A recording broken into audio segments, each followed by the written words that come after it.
బంగ్లాదేశ్ మాజీ ప్రధానమంత్రి షేక్ హసీనా ప్రస్తుతం న్యూఢిల్లీలో ఉన్నారు.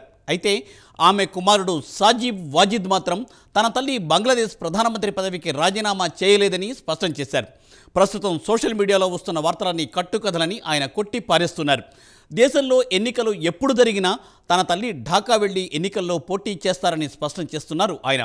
షేక్ హసీనా ఆయన కుమారుడు తదుపరి ప్లాన్ ఏంటో ఈ ప్రత్యేక కథనంలో చూద్దాం.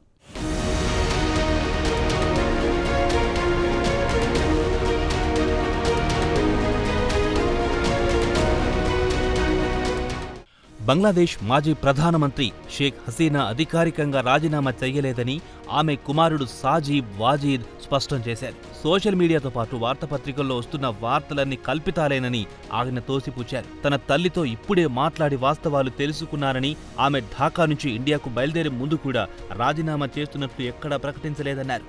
ఇక అసలు విషయానికొస్తే బంగ్లాదేశ్లోని ఢాకా ట్రైబ్యూన్లో వచ్చిన కథనాన్ని ఆయన ఖండించారు. అదే సమయంలో తనను పదవి చిత్తిరాల్ని చేయడం వెనక అమెరికా హస్తం ఉందన్న వార్తలు ఇండియా మీడియా ప్రచురించిందని ఢాకా ట్రైబ్యూన్ వెల్లడించింది.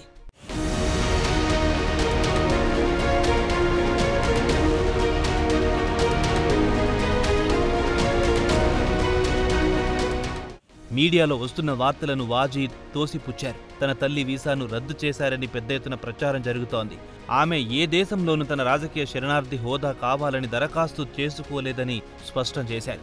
ఇవన్నీ కేవలం పుకార్లు మాత్రమేనని వాజిద్ అన్నారు. అదే సమయంలో ఆయన భారత ప్రధానమంత్రి నరేంద్ర మోదీకి ధన్యవాదాలు తెలిపారు.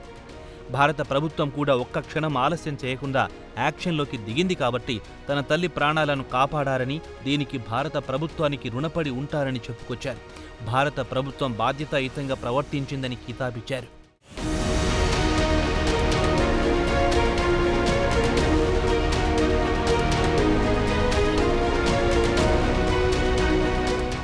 బంగ్లాదేశ్లో తాత్కాలిక ప్రభుత్వానికి చట్టబద్ధత లేదన్నారు వాజిద్. ఒకవేళ బంగ్లాదేశ్లో ఎన్నికలు జరిగితే తన తల్లి పోటీ చేస్తుందన్నారు.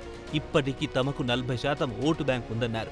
ఎన్నికలు ప్రకటించిన వెంటనే ఆమె బంగ్లాదేశ్కు వెళ్తారన్నారు. ఇక బంగ్లాదేశ్లో ప్రస్తుత పరిస్థితులు మాత్రం దారుణంగా తయారయ్యాయి. విద్యార్థి నాయకులు బెదిరించి అధికారులను రాజీనామా చేయిస్తున్నారు.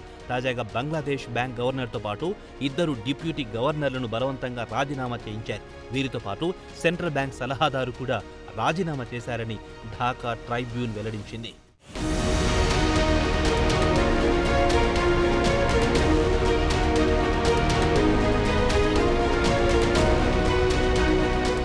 ప్రస్తుత పరిస్థితులు ఎలా తయారయ్యాయంటే నిరసనకారులు గవర్నర్ కార్యాలయంలోకి ప్రవేశించి ఓ డిప్యూటీ గవర్నర్ను తెల్ల కాగితంపై సంతకం చేయాలని బలవంతం చేశారని, ఇతర అధికారులను బలవంతంగా సెలవులపై వెళ్లాలని ఒత్తిడి చేశారు. ఇక బంగ్లాదేశ్ చీఫ్ జస్టిస్ను బలవంతంగా రాజీనామా చేయించారు.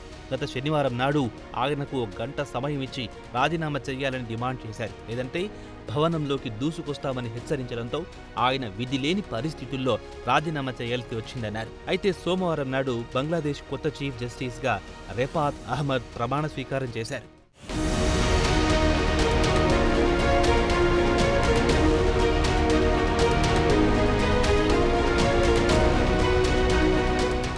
ఇక బంగ్లాదేశ్లో హిందువులపై జరుగుతున్న దాడులకు వ్యతిరేకంగా గత శుక్రవారం నాడు హిందువులు రాజధాని ఢాకాతో పాటు దేశంలోని పలు నగరాల్లో పెద్ద ఎత్తున నిరసన ప్రదర్శనలు చేశారు. వీరికి సంఘీభావంగా ఇటు అమెరికాతో పాటు బ్రిటన్ కూడా హిందువులకు సంఘీభావంగా ప్రదర్శనలు నిర్వహించారు. దేశ జనాభాలో 8% ఉన్న హిందువులపై దౌర్జన్యానికి పాల్పడితే భారత ప్రభుత్వం కూడా గట్టి చర్యలు తీసుకోవాలనే ఆలోచనలో ఉంది. బంగ్లాదేశ్ తమ దేశీయ అవసరాలకు ఇండియాపైనే ఆధారపడాల్సి వస్తుంది. ఇండియా నుంచి పెద్ద ఎత్తున బంగ్లాదేశ్ బియ్యం, గోధుమలు, కూరగాయలు దిగుమతి చేసుకుంటుంది. వాటిని నిలిపివేయాలని భారత ప్రభుత్వం ఆలోచిస్తోంది. ఒకవేళ ఇండియా నుంచి ఎగుమతులు నిలిపివేస్తే ఇప్పటికే అంతంత మాత్రంగా ఉన్న బంగ్లా ఆర్థిక పరిస్థితి మరింత దారుణంగా తయారవుతుంది. ద్రవ్యోల్బణం విపరీతంగా పెరిగిపోతుంది.